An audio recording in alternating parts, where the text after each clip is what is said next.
let's just jump straight into it. If you want to do the intro, you can with a mouthful of mint slice. Fire out. Hi, everybody. You've turned ASMR. Sorry. That's all right. You want to see what I did with a mint slice the other day?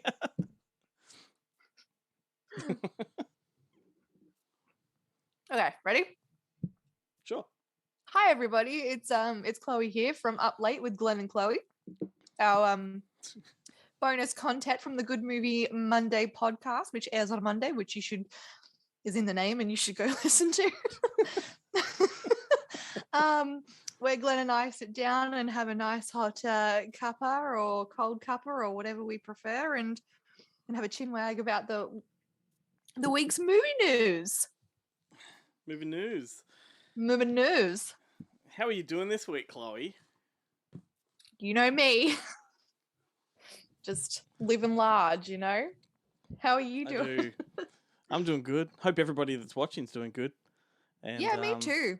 It's cold, so I hope everyone's staying warm. I'm not okay with it. Yep. This is going to be a fun video because I don't have a lot to talk about, and I'm relying on you to carry us through. Perfect. Absolutely perfect.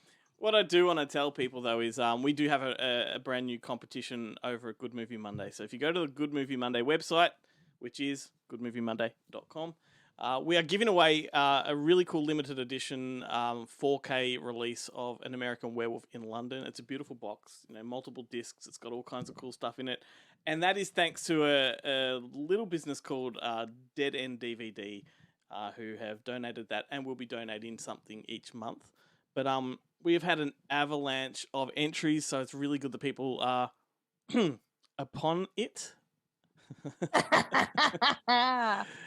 And so, I'll wait for it. It's fine. I'll bide my time. And so, yeah, hit up our website, follow the links, and enter. Ben and I will be drawing that competition at the end of the month or on the 1st of the next month, and we'll do that live on camera so that it's proof that it's not jinxed. So exciting, fun story about An American Werewolf in London. Yeah. It's not my story, so I'm telling somebody else's story. It's my mum's story. Her older brothers took her to see that when she was 4 years old. Amazing. At the movies. So An American Werewolf in London is to your mum what Nightmare on Elm Street 2 is to me, because I would have been about 5 or 6 when I saw that. Quite possibly. Yeah, she was traumatized for quite a long time, and she likes to bring it up every now and then.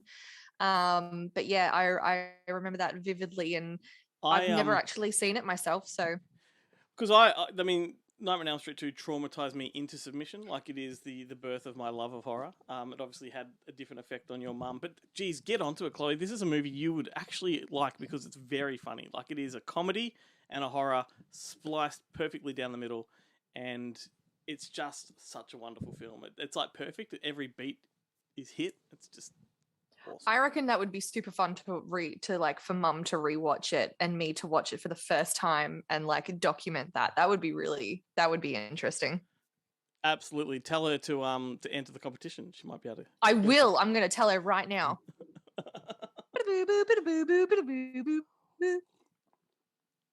Movie news. Let's get on to some movie news. I have a few things that are on my mind today. I saw that I just saw the trailer for it, but it says 2021 that it came out at Netflix. It's called a movie called Operation Mincemeat. Have you seen that? Yeah, I haven't seen it yet. Where I've sent one of the Fake Shemp writers to watch it and review it. I got an invitation to see the press screening for it. Was a bit too busy with things and I couldn't go. It is a remake. It's based on a true story. It's been told before on film. I can't remember what the original was called, but I read it today. I know it was released in 1953, I believe. Yeah, that's right. Yeah, it looks pretty good. I think there was an opportunity for us to possibly interview the director for the podcast, but couldn't make that happen in time for the release because we like to sort of tie in interviews with release dates so that it's publicity. Didn't happen. But what piqued your interest with this one? I'm a sucker for World War II movies. I'm a sucker Okay. for war movies in general. And then I saw Colin Firth's beautiful face, and I'm like, sold, absolutely sold. I watched the trailer; it looks great. I'm really excited. And then it's directed. John Madden was the director, so he's Mm, done one of one of my other favorite movies, Shakespeare in Love, which I love that. And mm. one of my grandma's favorite movies, the can never remember the name of this, the best marigold exotic place on Best earth. I exotic don't know. marigold hotel. There you go. My grandmother loves that movie. I can never remember the name of it. But That's a good yeah, movie. I'm excited for this one. It looks really good. I think it's playing in selected cinemas, if I'm not mistaken. I don't know if it's got a wide release, but it won't be long before it's on streaming if people miss that one at the cinemas. But it does. You're right. It does look good. So, I was a bit disappointed I couldn't get to see that one. Yeah, well, there you go. There's that's the beauty of technology these days, is that it becomes available, and you can watch it at a later date, which is great. Good for people like me who can barely get out of the house to see things. So yeah, I'm excited about that. Excellent. I saw the trailer for Weird Al, the Weird I Al know how. biopic. Oh, look, this. I Um, mean, there's no beating around the bush. This looks fun, and I am, looks so really, fun. really keen to see it. Big Weird Al fan. Have seen him live twice. So I'm very invested in it. He had a great quote I read last week, which I'll tell you in a moment. But I'm conflicted too because I don't think Daniel Radcliffe is good casting. He's a Oh, great I'm actor. disagreeing with you completely. Completely. I watched that trailer, and I'm telling you this, I'm not even biased because of Harry Potter. I've seen him in many things that I didn't like him in. I think he's studied Weird Al really, really well, and he's got like those little quirks. So I reckon if you go back and watch that trailer and you really sort of watch him, I reckon you'll change I your yeah. perspective. I respectfully don't think I will, but that's okay. Like I'll go into it. I'll give it Respectfully. a chance. No, because I'm Respectfully, disagreeing Chloe, with you. fuck off, all right? No, because I mean, Weird Al. Like I know his personality very well from years of watching him. I used to watch when I was in Canada. I used to watch. He hosted Much Music for 8 hours straight every couple of months, and it was just like live television. And and the film he did UHF back in the 80s. I've watched that more than any other comedy I can think of. And when I watched Daniel Radcliffe in the trailer, there is no nuance. Like it's just Daniel Radcliffe doing an impersonation. I'm not seeing Weird Al in him at all, and he doesn't even like the resemblance isn't even there. So I'm disappointed in the casting. That's not to say I'm not looking forward to the film because, as I said at the start, I definitely am. Who would you have chosen? Who would you like in your perfect world? Who would be Weird Well, Al? Apart from Weird Al, who would be Weird Al? well, I mean, as proven just by his Halloween photos, Paul Rudd would have been great.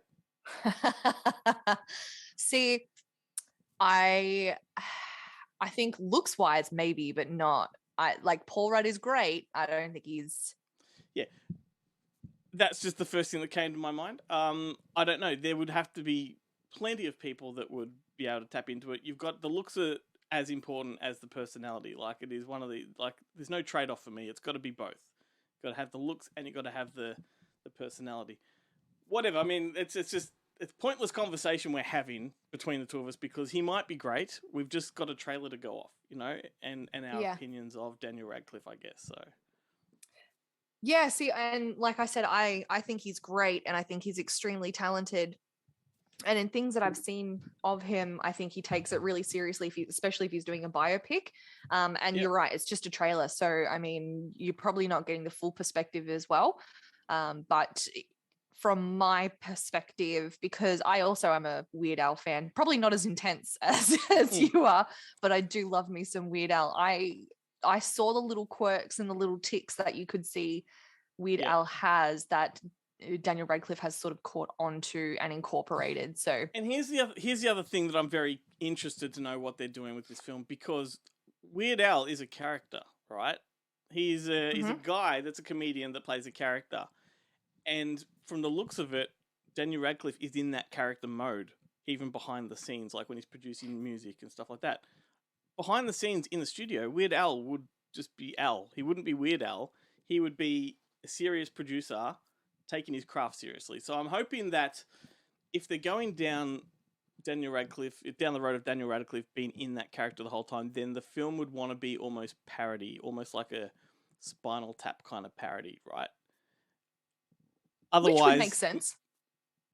It would, but at the same time, like I'd love to see a true Weird Al, rise to fame story, like the actual man and the character, side by side. The quote that I read the other day was something to the effect of, and I didn't write it down, but he said it's been 27 years since I released UHF, which was the movie that I was talking about. And he goes, I made a commitment to myself back then that I would release a movie every 27 years. And that's what this is. Good on him. He's so great, and he's not changing for anybody, and that's just brilliant. I love that. UHF is one of the absolute greatest comedies of all time. It's top 5 material for me as far as all-time comedies go. I can quote it verbatim. Michael Richards is in it. He's fucking hilarious. Fran Drescher's is in it. It's just a bang-on parody movie that is rivaled only by your Flying Highs and your Naked Guns. Like, his is just the best. In Australia, it was called The Vidiot from UHF, but the real title's just UHF. Yeah. All right. Another one to add to the list, the ever-growing list that I have. The list that every time you say that, I say, like, you're not going to watch that by next week. And you're like, I will. And I'm like, not going to happen. I'm 10 minutes into Mission Impossible. So, I mean, like, I'm on a roll. I'm on it. We can segue there quickly because it was announced a few days ago that there's an official sequel to Spinal Tap coming. So that's fucking exciting. That was my next point. And then you mentioned Spinal Tap. I'm like, this is going to be a great little segue. Yeah. Are you excited about that? I'm very excited. Simply because, I mean, obviously the original is great.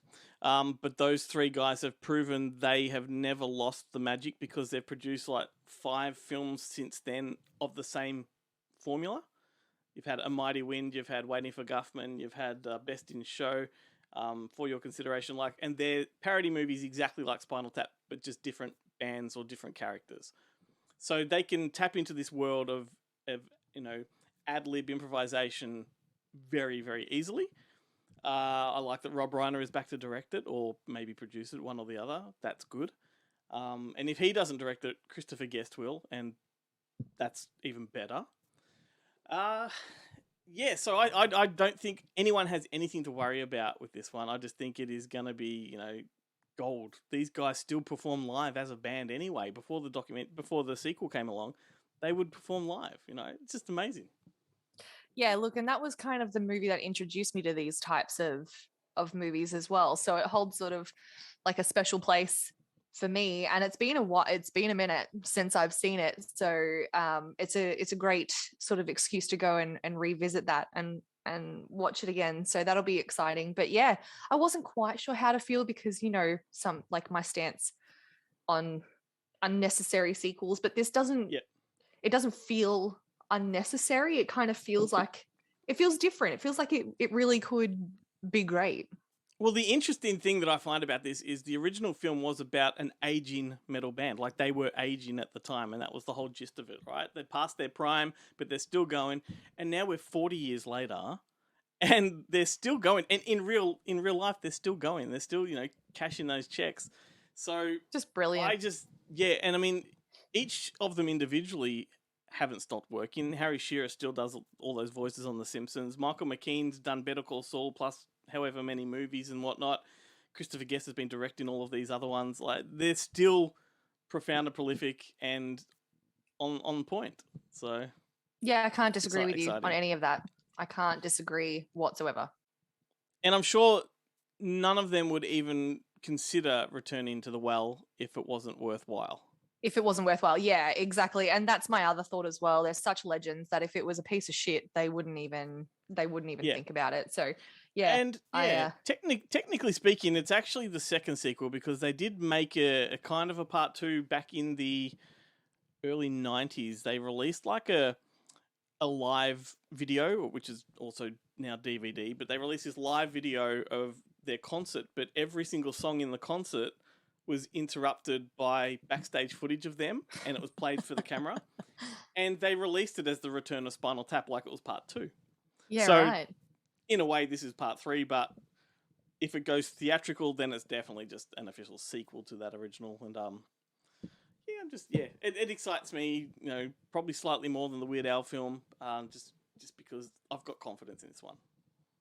Yeah, that's good. And I have confidence in Rob Reiner as well. So I know if he's going to be involved, that's my sort of main driving point for me. Yep. Like I'm Cool.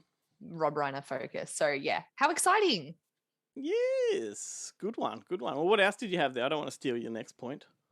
No, it doesn't. I can't lead on to anything, but it's mainly just me just been watching some new trailers of films that are coming out, and you know me, I love me some Baz. I think he's pretty great.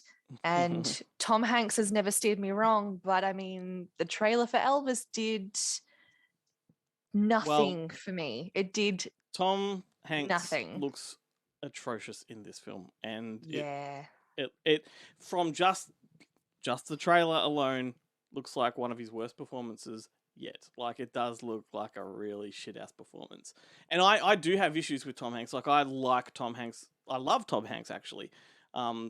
And his heyday, I'm talking Forrest Gump and backwards, not forwards, right? So, you had your Philadelphia, and then you had all those great comedies of your Joe versus a Volcano and Big and Turner and Hooch and all that kind of stuff. That, to me, is the glory days of Tom Hanks. And I wish to fuck he would go back and do more comedy. Let's just put that out there. So you're not even counting Saving Private Ryan or... Yeah, I am. Or yeah, I am. But I think once he won 2 Oscars back to back, I think the magic of Tom Hanks was lost. I think he just rode that accolade train as far as he could. I think all of his performances, more or less, roll into one. Like, they all feel very same-ish. I watched Castaway the other night again for the umpteenth time, and yes, there are amazing performances, like heaps of amazing performances in there, but there's something about Tom Hanks in general now it's same-ish. Everything is same-ish. You know what you're going to get, but it's not necessarily great. I feel like he's just, I'm Tom Hanks and I'll do this because I get a headline on a poster. I don't feel anything from his performances anymore. Whew.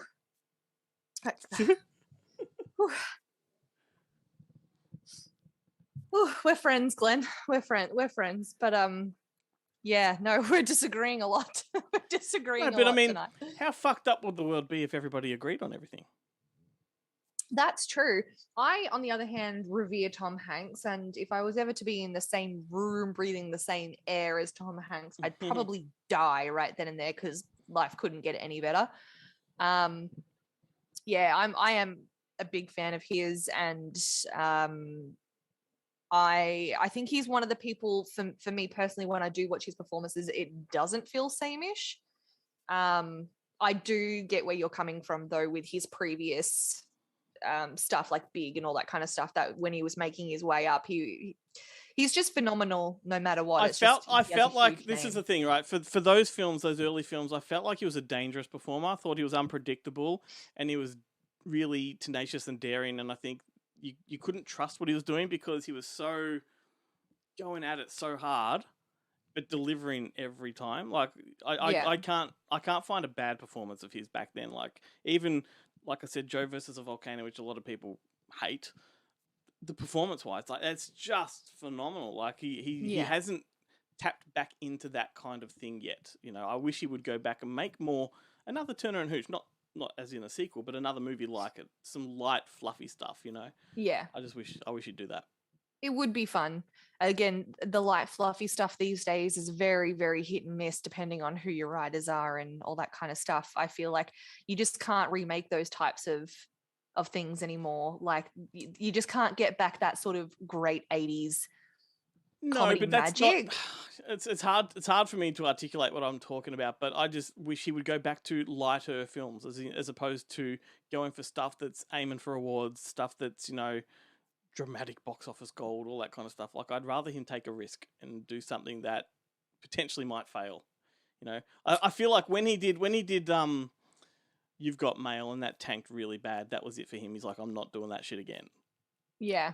I mean, to be fair, I feel like Elvis will do well at the box office because it's Elvis and it's Baz Luhrmann and it's Tom Hanks. So I feel like money-wise, this will do really well. Yeah. However, I don't feel like the film's going to be very good. And I'm No, quite disappointed in that because so far Baz has never steered me wrong. I So think it's. like I think look, let's leave it open to the possibility of it being great, but yeah, look, there's all kinds of things that are off with this one for me, and yeah. I don't want to be the Sam Elliott of the conversation by saying how dare they make Elvis in Australia, but I kind of feel like Elvis, the story of Elvis, probably should be made in in America, and I feel like the sensibility might be off by doing it in Australia. I feel like Baz Luhrmann might be the wrong person for it too, simply because he is a stage theatrical type of director. Like his films feel much more, I don't know, like an adaptation of a stage production. For example, your Moulin Rouge, obviously. Which is true. I think that's what he Yeah. exactly what he does. Yeah. Yes, and Australia, like I've said to you before, I think is much more of a celebration of the melodramas from the 1930s and 40s in Yeah. Australian cinema, right? So Elvis just feels like, is it going to be a legitimate biopic, which I suspect it is, or is it going to be a Baz Luhrmann, let's romanticize and fucking, polish it up a little bit? I feel like it's going to be erring towards that side of the overdone and colorful theatrical. And it'll be savage. It'll be savage by the critics. Like there's no way this film is going to be received that well. I can't imagine it being. If you're talking about the trailer alone, then I think it's going to fall hard with the rating. Not with the ratings, with like the journalists. I think they're just going to fucking shit all over it. The critics, yeah. Yes. So that's my take on that. I was quite disappointed. By it. I was just like left very flat after that. But and you go for it. No. I'm preempting what trailer you're going to mention next, but go for it. You go. You say. Well, I mean, we all love movies like Road Trip and Euro Trip and all those kind of good stonery dumb Frat teenage comedy. Yeah. And so there's a new one that's coming out that's called Good Morning, but the morning is spelt like MOURNING. Is this the Machine Gun Kelly one? Yes. And look, no, stop. I am not a fan of his by any means whatsoever. And it wasn't even him in it that even the whole thing looks otherworldly to me because I am what I feel like an elder millennial, they call. Yeah. I don't fit that Gen Z cool sort of aspect. But the whole thing reminded me of movies like Eurovision,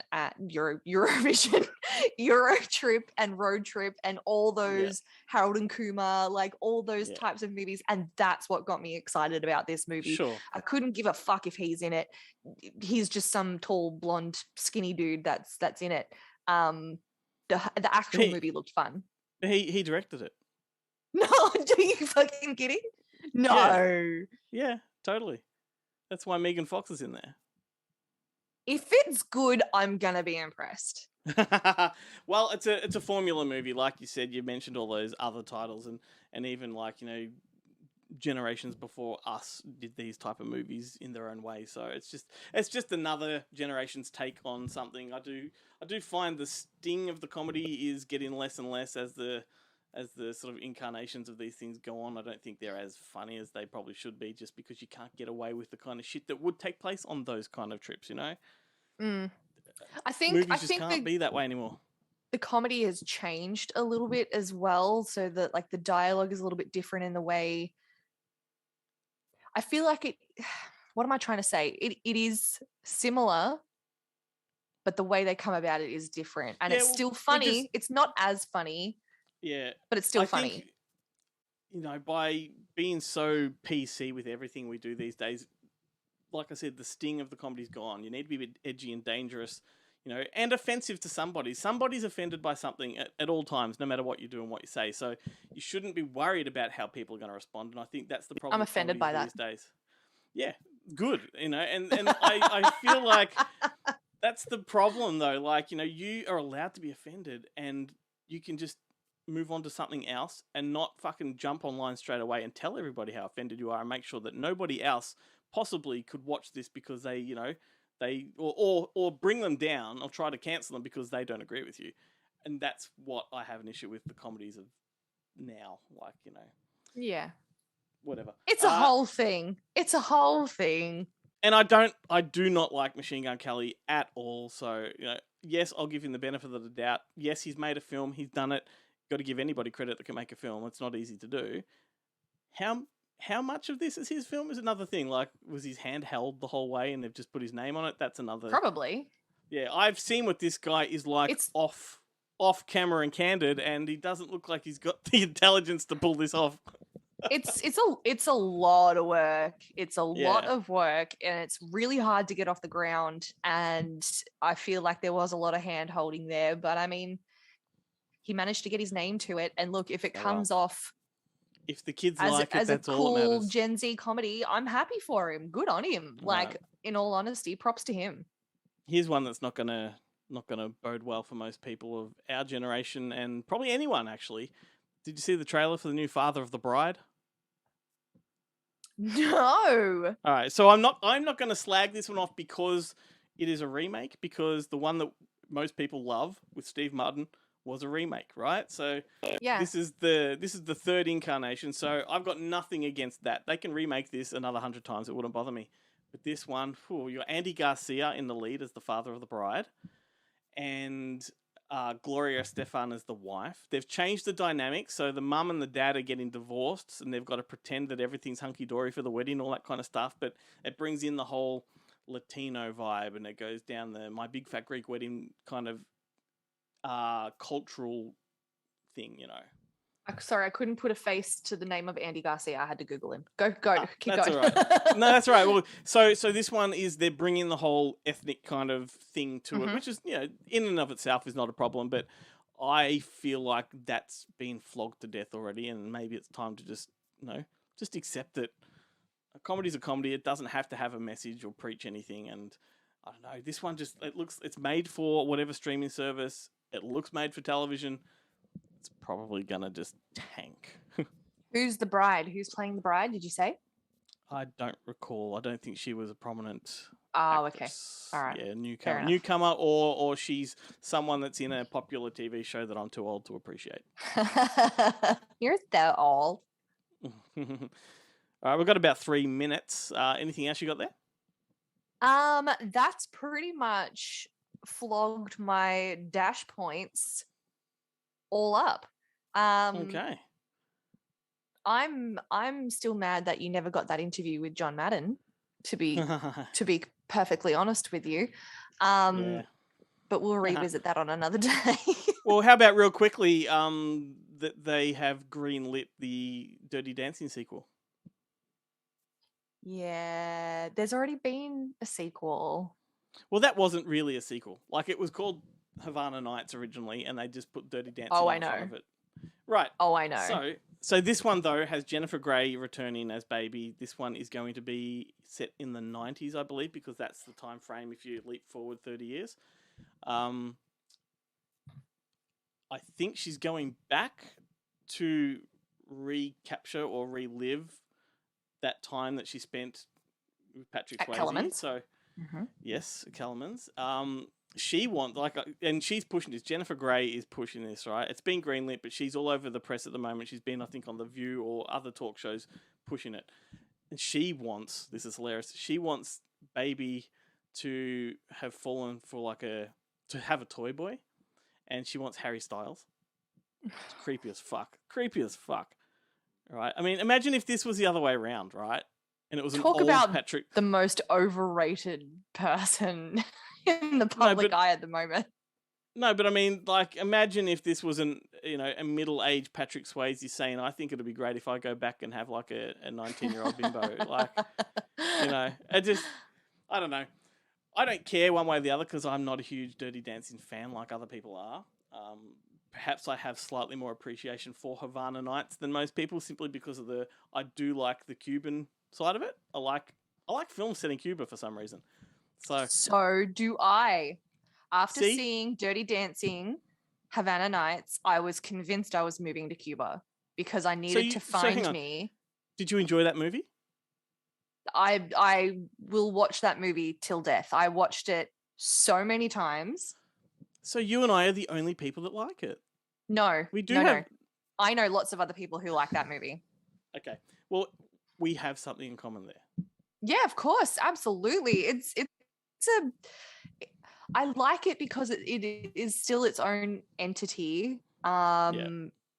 In keeping with the theme of the movie as well. But I was also in love with, and his name escapes me now, but I was in love with him for a long time.